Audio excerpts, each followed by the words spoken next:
antojo para captar los recursos naturales y humanos. Por lo tanto, sus actividades producen un enorme impacto en la economía, la política, la sociedad y el medio ambiente. Al calor de la integración de libre mercado, muchas de ellas han crecido hasta el punto de ser capaces de influir en la legislación de los estados. Rebajas de impuestos, condiciones laborales abusivas, salarios bajos o débiles regulaciones medioambientales son algunas de sus demandas más frecuentes. Esta posición de poder de las empresas transnacionales se hace más patente cuando más débiles son las estructuras socioeconómicas de los países en cuestión. Un ejemplo de las más grandes y nefastas transnacionales es la de la compañía de semillas transgénicas más grandes del mundo, que ya controla la producción de leche y de maíz en gran escala y que ahora está probando en semillas de mostaza, garbanzo, arroz, berenjena y coliflor. Y una vez que ponga el derecho de propiedad sobre estas semillas modificadas genéticamente, todos dependeremos de esta multinacional, ya que si controla las simientes, controlará la alimentación, y eso es más poderoso que las armas nucleares, ya que afectará directamente a la biodiversidad y a la alimentación de todo el planeta. Otra transnacional que ha devastado a seres humanos y al ambiente en su afán de ganancias sin escrúpulos es la más grande empresa extractora y comercializadora de diamantes del mundo, la cual financia, apoya y crea auténticas guerrillas, creando una dictadura del terror para poder seguir obteniendo mediante explotación de niños y adultos la preciada piedra. En Botsuana, a esta transnacional se la ha culpado por la destrucción de la tierra donde se extraen los diamantes, incluyendo el traslado forzoso de los pueblos que han vivido allí durante milenios. Entre estas nefastas multinacionales están las grandes tabacaleras con el monocultivo, la industria de comida chatarra con la manipulación genética de animales de granja o como las compañías de gaseosas.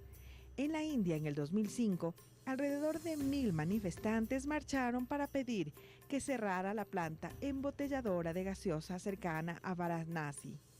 Los manifestantes tienen la certeza de que todas las comunidades cercanas a la planta de esta gaseosa padecen la falta y contaminación de sus suelos y agua, empobreciendo más a sus habitantes.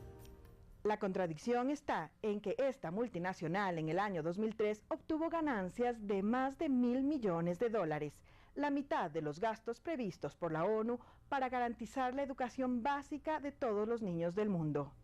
Los ejemplos de pueblos enteros y estados contra estas grandes multinacionales son pocos pero dignos, como el caso que el gobierno de Nigeria en el 2007 decidiera demandar a Pfizer, una farmacéutica multimillonaria, por los experimentos realizados a más de 200 niños de manera ilegal en la región de Kano, con un fármaco contra la meningitis realizado en el año de 1996, lo que condujo a la muerte de 11 niños y la malformación del resto de ellos, faltando a los protocolos establecidos en la Declaración de Helsinki, sin contar con la obvia violación de las convenciones de las Naciones Unidas, las leyes africanas sobre los derechos de los niños y las violaciones a las leyes de Nigeria. Ecuador es el primer país en América Latina con una oportunidad histórica para sentar precedentes ante los abusos de compañías transnacionales, ya que es esta la primera vez que una compañía de petróleos es forzada por una corte de su país a ser juzgada en América Latina.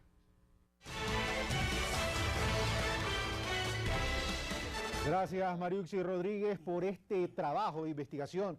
Por cierto, es una verdad incómoda que a su vez incomoda a mucha gente. Veamos cuáles son los avances del siguiente bloque y regresamos.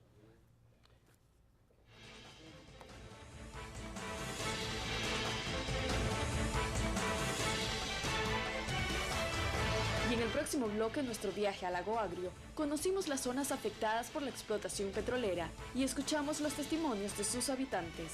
Hoy en día solamente existen en los pozos petroleros el nombre de los tetetes y de los alzaguaris. Son dos pueblos ancestrales de acá que desaparecieron por esta actividad petrolera.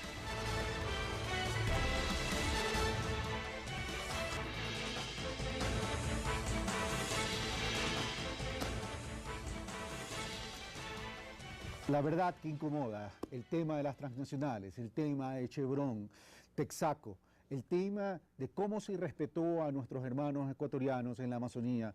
Y por cierto, lo que indigna, nadie se solidarizó. Prácticamente lo hemos dejado para que peleen solos. Prácticamente el resto del país invisibilizó este tema. Y ahí es donde yo me pregunto, ¿y dónde está la responsabilidad de los el rol de los medios de comunicación en enrostrar esta verdad y defender pues a nuestros hermanos ecuatorianos, que lo hemos dejado desamparados?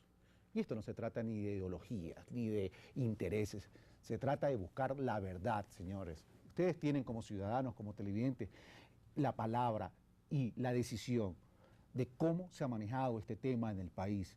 No solo en el tema judicial, no solo en el tema de la política, no solo en el tema exterior, no solo en cuanto a los intereses corporativos, sino nosotros como ciudadanos. Por Dios, tenemos que reaccionar en ese sentido.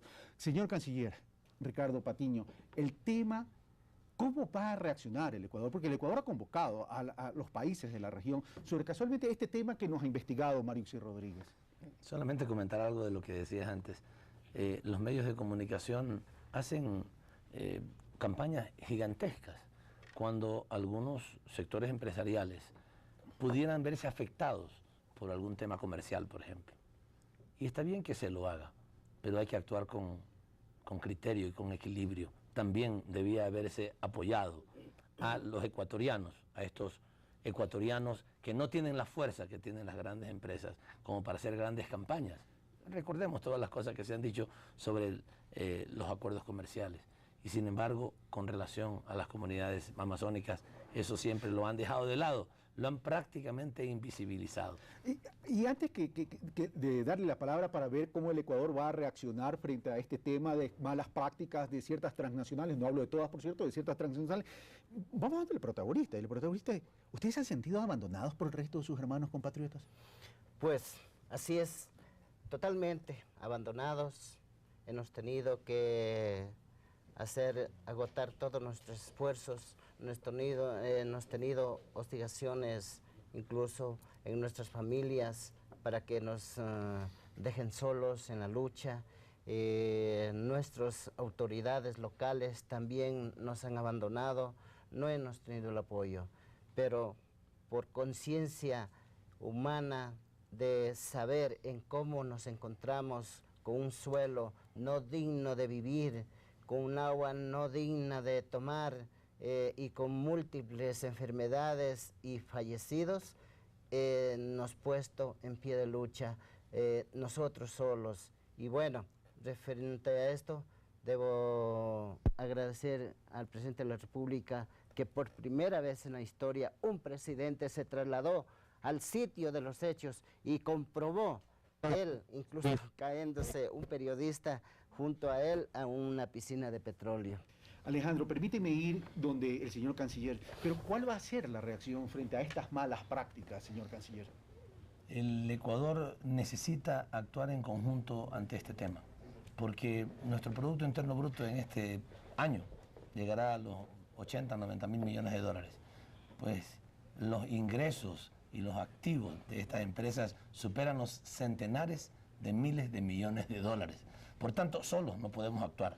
¿Qué es lo que hizo el Ecuador? En una reunión del ALBA planteó el problema de Chevron y también de Oxy, que es un problema que también hay que tratarlo en algún momento, y resolvimos en el ALBA invitar a una reunión de muchos países, incluso no solamente del ALBA, llegaron 11 países de América Latina y el Caribe, y realizamos la primera conferencia de lo que nosotros le llamamos Conferencia de Países Afectados por Intereses Transnacionales. Y en esa conferencia, que tuvo una gran relevancia, que se desarrolló hace pocos meses, hace 2 meses en Guayaquil, se resolvieron algunas cosas importantes. Una de ellas, mantenernos informados y constituir un comité ejecutivo para, ante problemas que pueden sucederse y que se suceden efectivamente entre los países y empresas transnacionales, actuar en forma conjunta. Fíjate, Carlos, que el Estado ecuatoriano podría prácticamente quebrar. Tú lo has dicho al hacer referencia a los montos, más del 50% del presupuesto general del Estado, más del 20% del Producto Interno Bruto de nuestro país.